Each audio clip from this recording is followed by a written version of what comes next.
on the NSX 2017.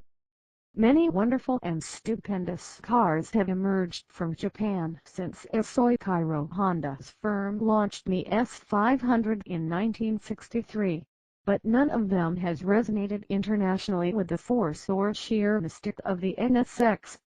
Conceived in the mid-1980s pomp of Honda's and Japan's supreme confidence that there was nothing being done in Europe that could not be bettered domestically, the new sports car experimental was inspired by the F-16 fighter jet, built to outmatch the Ferrari 348 and underpinned by a chassis breath on by Ayrton Senna.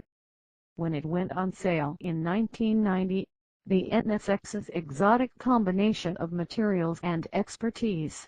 The monocoque was aluminium, the engine's connecting rods were titanium. Even the paint job had a 23-step process, was like nothing else on sale and certainly nothing else for the money.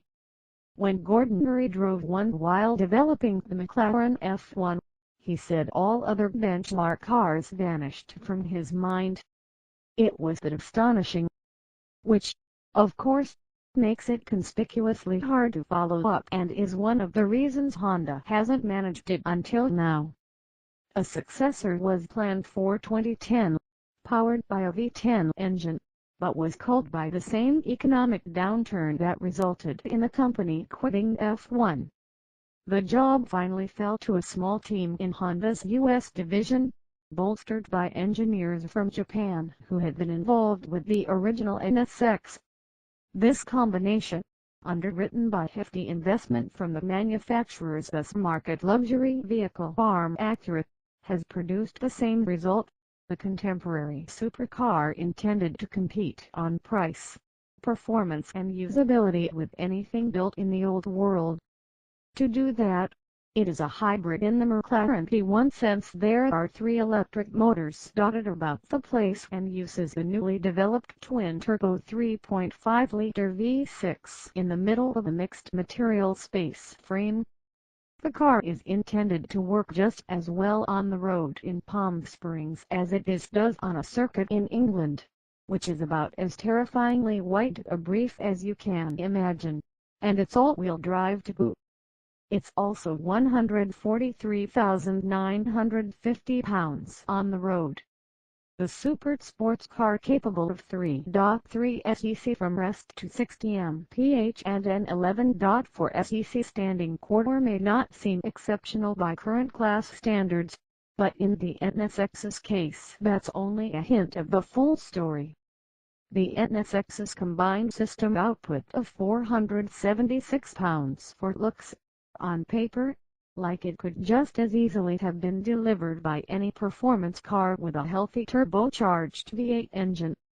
But what the raw performance stats and Honda's specification sheet don't tell you is that the torque figure isn't so much a peak as it is an almost permanent provision of pulling power. Flatten the accelerator pedal with the car locked in gear in manual mode and you can watch the car's assist gauge rise and fall as those 3 electric motors torque fill through the lower and upper reaches of the rev range. Beyond 5,000 RPM, where you expect a car like this to be rapidly quick, it duly is. But below 3,500 RPM in a low gear, where many modern rivals would be girding their loins before plunging into the distance, the NSX's instant and considerable grunt never fails to hit you hard between the eyes. There's real depth to the character of this powertrain, too, although it doesn't have, admittedly, the most seductive soundtrack you'll ever have heard from a mid-engine exotic. The NSX's V6 comes across as gravelly and brusque rather than soulful or rich, while overlaying many of its dramatic solos with turbo noise. But the more you seek to connect with it, the more this combined propulsion system gives back. Honda's 9-speed paddle shift gearbox is good in auto mode and quite spectacularly effective in manual, shifting gear so quickly as to almost be seamless. Brake pedal feel is excellent, allowing you to dive deep into braking zones with confidence.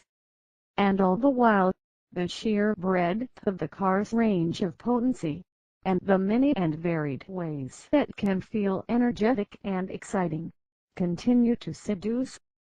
Thank you for watching this video. See you next time. Bye bye.